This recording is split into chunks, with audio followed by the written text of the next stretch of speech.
Dear student, suppose if you have MCQs on reduction formula, so they may ask like this.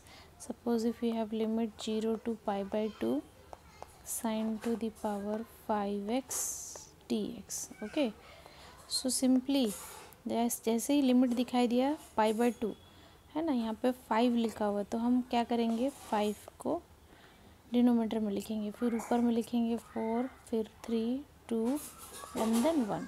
क्यों? क्योंकि यहाँ पे जो 5 है वो कैसा है, ऑड है ना। ये जो 5 है वो क्या है, ऑड है, इस वजह से। और ये पूरा आप मल्टीप्लिकेशन कर दो, ये कितना हो जाएगा 8/15। This is your answer. Okay, suppose similarly अगर आपको लिमिट है अगेन 0 टू पाई बाई 2, ये मान लो cos टू द पावर हो गया 6x dx।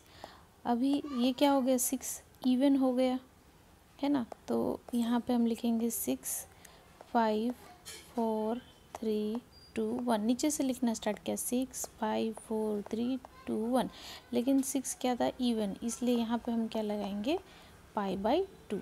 जब हमारे को ऑड रहेगा तब हम लगाएंगे 1, और जब इवन रहेगा तो हम लगाएंगे पाई बाई 2। इसको आप सिंप्लीफाई कर दो तो आपका आंसर कितना आ जाएगा, जो भी कैंसिल होगा आप कट कर दो, जो भी आपका कट होगा, कट करने के बाद में जो आपका आंसर आएगा, जैसे ये क्या होगा 3 1 ज़ा 3, 3 2 ज़ा 6, तो ये कैंसिल हो जाएगा, तो ये कितना आ जाएगा 5/32 पाई, है ना। 4 4 16, ये ऐसा आप इसको मल्टीप्लाई करके लिख लो। ओके, इसमें थोड़ा सा चेंज कैसा आता है, देखो इवन ऑड के लिए मैंने बता दिया। अभी मान लो कि ये प्रॉब्लम आपका कैसा आ गया, इंस्टेड ऑफ ये देखो आपकी लिमिट कितनी थी पाई बाई 2, गलती से मान लो आपका लिमिट, ध्यान से देखना, अगर पाई है और आपको यहाँ पे लिखा है sign to the power 3 theta d theta. Okay, तो जैसे यहाँ पे 3 लिखा तो 3 इज़ व्हाट, यहाँ पे ये क्या है, ऑड है, और जो साइन है ये भी क्या होता है, ऑड होता है। तो जब तुम्हारा ऑड फंक्शन हो तो डायरेक्टली इसकी वैल्यू हम क्या लिखेंगे 0, क्योंकि साइन ऑड फंक्शन है। ठीक है, तो यहाँ पे याद रखना, जब आपकी लिमिट कितनी है, इंस्टेड ऑफ पाई बाई 2 क्या है, पाई है, और यहाँ पे साइन दिया हुआ है। अगर इसी तरीके से मान लो ये 0 टू पाई हो गया और ये sign to the power 5 theta d theta है, तो इसकी वैल्यू क्या लिखेंगे हम 0।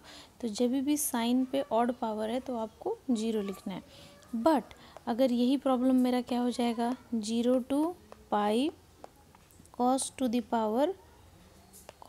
द पावर मान लो मैंने यहाँ पे 3 थीटा लिख लिया, but cos is always even function है ना, तो कॉस ऑलवेज इवन फंक्शन होता है। तो हम ये जो पाई है इसको ब्रेक कर लेंगे।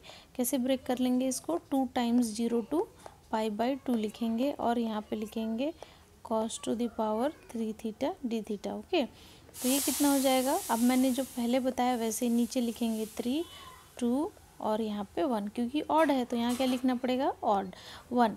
तो ये कितना हो गया मेरा यहाँ पे 4/3, ये मेरा आंसर होगा। तो ध्यान देना, लिमिट अगर पाई बाई 2 है तो डायरेक्टली 5 4 3 2 1 लिखेंगे, हमारा आंसर आ जाएगा। इवन है तो हमको पाई बाई 2 लगाना है। लेकिन अगर पाई लिमिट है तो मुझे देखना है मेरा फंक्शन इवन है कि ऑड है। अगर मेरा फंक्शन इवन है तो 2 टाइम्स लगा देना है, और जो प्रोसेस पहले किया है वही रिपीट करना है। अगर ऑड है तो डायरेक्टली उसको क्या लिख देना है, मुझे 0 लिख देना है। ठीक है, अब ये तो बात हो गई कि अलग अलग दिया हुआ है तो हो गया। मान लो आपको कॉम्बिनेशन में लिख दिया, मतलब मेरे को यहाँ पे लिख दिया 0 to pi by 2 sine to the power 4 theta cos to the power 5 theta d theta. Limit है कितनी, पाई बाई 2, तो हम यहाँ पे क्या करेंगे 4 में से 1 कम करेंगे, तो कितना हो जाएगा 3, 3 में 1 कम करो, 3 में अब 2 कम करना है तो कितना हो जाएगा 1। इसी तरीके से इसमें 1 कम किया तो 4, अब 2 2 कम करते जाओ तो ये 2 2 से और ज़्यादा कम नहीं करना है। जहाँ नेगेटिव होगा 0 होगा वो वैल्यू हमें नहीं लेना है। तो 4 में से 1 कम करके 3, 3 में से 2 कम करेंगे तो कितना हो जाएगा 1। अब 1 से कम नहीं हो सकता बाकी, वरना नेगेटिव आ जाएगा। इसी तरीके से इसका भी, अब वो 5 और 4 मिला के कितना हो जाएगा, यहाँ पे 5 और 4 मिला के हो जाएगा 9। अब 2 कम करो तो कितना हो जाएगा 7, 2 कम किया तो कितना हो जाएगा 5, फिर कम किया तो 3, फिर कम किया तो 1, इससे ज़्यादा नीचे नहीं जाएंगे, ठीक है। अभी यहाँ पे हम 1 लगाएंगे, क्यों? क्योंकि ऑड है इसलिए। अब इसका सिंपल कैलकुलेशन कर लो, जो 3 से 3 कैंसिल हो जाएगा, जो भी कैंसिल होगा तो आपका वैल्यू कितना आ जाएगा 8/315। ये इस जैसे कि ये ऑड है तो ऑड के लिए सिमिलरली इवन है, मान लो अगर यही वाला प्रॉब्लम मुझे क्या मिल जाए 0 to π/2 sin to the power 4 theta cos to the power 6 theta d theta. तो इसमें ये क्या था, ये इवन था बट ये क्या था मेरा ऑड था, तो इसलिए ऑड की वजह से यहाँ पे क्या हो गया 1। लेकिन इसमें दोनों क्या है, इवन है, मतलब 4 भी इवन नंबर है और 6 भी इवन है। तो मुझे क्या लिखना है, 1 कम किया तो कितना हो जाएगा 3 और 1, 2 कम करने के बाद 6 में से 1 कम किया तो 5, अब 2 कम किया तो 3, फिर से 2 कम किया तो 1। इसी तरीके से दोनों का एडिशन करके 6 4 10, 10 में से 2 कम किया तो 8 6, फिर इसके बाद 4, फिर इसके बाद 2। अब इससे ज़्यादा कम नहीं करेंगे। बट ये दोनों कैसा है, ये दोनों हमारा कैसा है, इवन है, इसलिए मुझे यहाँ क्या लिखना पड़ेगा π/2। और बाकी जो है हम कैंसिल कर देंगे, 3 1 ज़ा 3, 3 2 ज़ा 5 1 ज़ा 5 2 ज़ा। तो और बाकी जो आपका आएगा आप वो कैलकुलेशन करके आप यहाँ पे लिख दो, ओके। इसी तरीके से इसमें भी अगर मेरी लिमिट कितनी हो जाए 0 to π, अगर मान लो यहाँ पे sin to the power 3 theta है और ये क्या है cos to the power 4 theta, तो ये मालूम है ये क्या होता है, ऑड होता है, और ये क्या होता है, इवन है ना। पर लिमिट अभी मेरे पास कितनी है पाई, तो ऑड और इवन लाइक समझो नेगेटिव और पॉजिटिव मिला के मुझे कितना मिलेगा नेगेटिव, तो ये मेरा कितना आएगा 0, क्योंकि ये ऑड हो गया इसलिए, ठीक है। इसी तरीके से अगर ये मेरा वैल्यू है 0 to